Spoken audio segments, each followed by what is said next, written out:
আজকে চলে এসেছি দুর্দান্ত স্বাদের ভেন্ডির একটা রেসিপি নিয়ে। এটা দুপুরের লাঞ্চে বা রাতের ডিনারে ঝটফট বানিয়ে নিতে পারবে।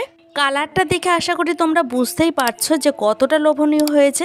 যারা কখনো ভেন্ডি খেতে চায় না তাদেরকে যদি এইভাবে ভেন্ডি রান্না করে দেওয়া যায় তারা কিন্তু আঙ্গুল চেটে পুটে খাবে। নমস্কার বন্ধুরা, বাণীর হেসেলে রকমারি রান্না নিয়ে আমি চলে এসেছি। আমার চ্যানেলে তোমাদের সবাইকে স্বাগত জানাই। এখানে একটা পাত্রের মধ্যে আমি ভেন্ডিগুলিকে খুব ভালো করে পরিষ্কার করে ধুয়ে নিয়েছি। এখন একটা নাইফের সাহায্যে আমি ভেন্ডিগুলিকে কেটে নিচ্ছি। ভেন্ডিগুলির সাইজগুলিকে সমান রাখার জন্য আমি দেখো ছোটগুলিকে এইভাবে কেটে নেব, আর বড় যে ভেন্ডি সেইগুলিকে আমি একটু দুখণ্ড করে নিচ্ছি। তবে তোমরা এখানে ভেন্ডিগুলিকে গোটাও রাখতে পারো। এভাবে কেটে নিলে তাহলে অনেক সময় ভেন্ডির মধ্যে পোকা থাকতে পারে, সেটা কিন্তু আমরা দেখে নিতে পারবো। দেখো আমার এখানে ভেন্ডি কাটা হয়ে গেছে, এখন পাত্রের মধ্যে তুলে নিয়েছি। এখন দেখো আমি এখানে আলুগুলিকে কেটে রেখেছি একই রকম সাইজে। তোমরা এখানে তোমাদের পছন্দ অনুযায়ী আলুগুলিকে কেটে নিতে পারো। এখানে অনেকটা পরিমাণে ছোট চিংড়ি মাছ আছে, আর সেই চিংড়ি মাছগুলিকে আগে থেকেই নুন হলুদ মাখিয়ে রেখেছে। এবার চলে যাব রান্নাটি করতে। দেখো আমি এখানে একটা কড়াই বসিয়ে দিয়েছি। এখন কড়াইটাকে গরম করে নেওয়ার পর দিয়ে দিলাম পরিমাণ মতো সাদা তেল। তেলটাকে একটু স্প্রেড করার জন্য দেখো এইভাবে একটু ঘুরিয়ে নিলাম কড়াইয়ের চারপাশে। এইবার চিংড়ি মাছগুলিকে আমি ভেজে নেব। আমি এখানে গ্যাসের ফ্লেমটাকে মিডিয়ামে দিয়ে চিংড়ি মাছগুলিকে ভেজে নেব। এর আগেও আমি চিংড়ি মাছের অনেক ধরনের রেসিপি তোমাদের সাথে শেয়ার করেছি, তোমরা চাইলে একটু চেক করে নিতে পারো। আমরা সকলেই জানি যে চিংড়ি মাছ বেশি ভাজলে মাছের যে টেস্ট সেটি কিন্তু নষ্ট হয়ে যায়। তো আমি এখানে দেখো মাছগুলি আমার কিন্তু ভাজা কমপ্লিট হয়ে গেছে। এখন এই তেলের মধ্যে ভেন্ডিগুলিকে ভেজে নেব, তবে গ্যাসের ফ্লেমটাকে একদম হাইতে দিয়ে এগুলিকে ভেজে নিতে হবে। হাফ টিস্পুনের মতো হলুদ গুঁড়ো দিয়ে দিলাম। এখন ভেন্ডিটাকে খুব ভালো করে ভেজে নিচ্ছি। আমি এখানে প্রায় 2 থেকে আড়াই মিনিটের মতো ভেজে নেব, এর থেকে বেশি ভাজার একদমই দরকার নেই। গ্যাসের ফ্লেমটাকে লোতে বা মিডিয়ামে রেখে দিলে ভেন্ডিগুলি থেকে জল বেরোতে শুরু করবে। তারপর সেই ভেন্ডিগুলি যখন রান্না করা হবে সেই ভেন্ডিগুলি খেতে একদমই ভালো লাগবে না। তো আমার এখানে ভেন্ডিগুলি ভাজা হয়ে গেছে, এখন তুলে নিচ্ছে একটা প্লেটে। কড়াইটাকে ভালো মতো পরিষ্কার করে নেওয়ার পর তারপর ফিরে এলাম। দিয়ে দিচ্ছি তেল। আমি এখানে 2 রকম তেল ব্যবহার করছি, তোমরা চাইলে সাদা তেল বা সর্ষে তেলও রান্নাটি করতে পারো। গ্যাসের ফ্লেমটাকে একদম বাড়িয়ে দিয়েছি। এখন তেলটাকেও ভালো মতো গরম করে নিয়েছি।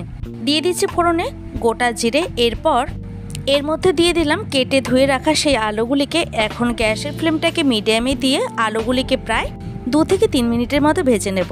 এখন আলুগুলিকেও নরম করার জন্য দিয়ে দিলাম পরিমাণ মতো নুন আর হলুদ গুঁড়ো। তারপরে এভাবে একটু ভালো করে নেড়ে চেড়ে নেব। এইভাবে যদি একটু আলুগুলিকে ভেজে নেওয়া যায় খেতে কিন্তু খুবই ভালো হয়। দিয়ে দিচ্ছি এর মধ্যে রসুন কুচি। আমি এখানে 5-6 কোয়া মতো রসুন ভালো করে ঝিরিঝিরি করে কেটে নিয়েছি। এরপর আমি এর মধ্যে অ্যাড করলাম একটা বড় সাইজের পেঁয়াজ কুচি। পেঁয়াজ রসুনটা এখন দেওয়ার কারণ হলো এর একটা যে কাঁচা গন্ধ সেটাও চলে যাবে, আর সাথে সাথে আমার আলুগুলিও কিন্তু ভেজে নেওয়া হয়ে যাবে। তো এখন একটা ঢাকনা চাপা দিয়ে দিলাম প্রায় 2 থেকে আড়াই মিনিটের মতো। এবার একটু আবার চেক করে নিচ্ছি। দেখো আমার এখানে কিন্তু পেঁয়াজ রসুনের কাঁচা গন্ধটা চলে গেছে, আর আলুটাও প্রায় সেদ্ধ হয়ে গেছে। একটু চেক করে নিলাম। দিয়ে দিচ্ছি পাকা লঙ্কা আর আদা বাটা, পরিমাণ মতো জিরে গুঁড়ো দিয়ে দিলাম, ধনের গুঁড়ো, কালারের জন্য কাশ্মীরি রেড চিলি পাউডার, আর দিয়ে দিচ্ছি পরিমাণ মতো হলুদ গুঁড়ো।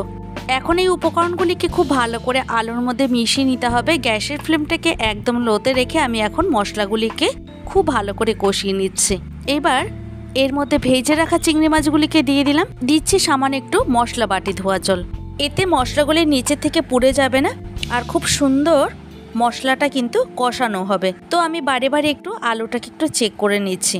যে কোনো রান্নার ক্ষেত্রে মশলা যত ভালো কষানো হবে খেতেও কিন্তু ততই ভালো হয়। তো আবার ঢাকা দিয়ে দিলাম প্রায় 2 মিনিটের মতো। 2 মিনিট পর ফিরে এসে ঢাকনাটাকে খুলে নিয়ে আবার একটু নেড়ে চেড়ে নেব।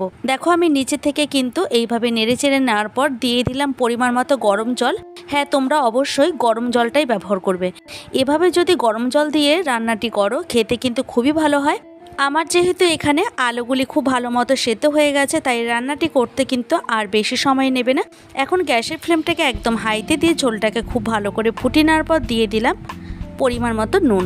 আমি এর আগেও আলু ভাজার সময় কিছুটা নুন ব্যবহার করেছিলাম, তাই একদম শেষ ফিনিশিংয়ে এসে নুনটা দিয়ে দিলাম। দিয়ে দিচ্ছি এর মধ্যে ভেজে রাখা ভেন্ডিগুলি। দেখো আমি একদম লাস্টে দিয়েছি ভেন্ডিটা, না হলে প্রথম দিকে যদি ভেন্ডিটা দেওয়া হয় তাহলে কিন্তু একটা লোদলোদে ভাব হবে, খেতে কিন্তু একদমই ভালো লাগবে না।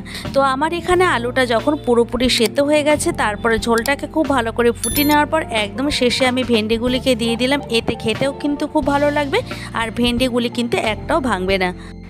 এখন আবারও গ্যাসের ফ্লেমটাকে একদম হাইতে দিয়ে ঝোলটাকে ফুটিয়ে নিতে হবে 2 থেকে 3 মিনিটের মতো। আমার এখানে রান্নাটা কিন্তু কমপ্লিট হয়ে গেছে। গ্যাসের ফ্লেমটাকে অফ করে দিয়ে একটা সার্ভিং বলে সার্ভ করে নেব। তৈরি হয়ে গেল আলু ভেন্ডির রসা।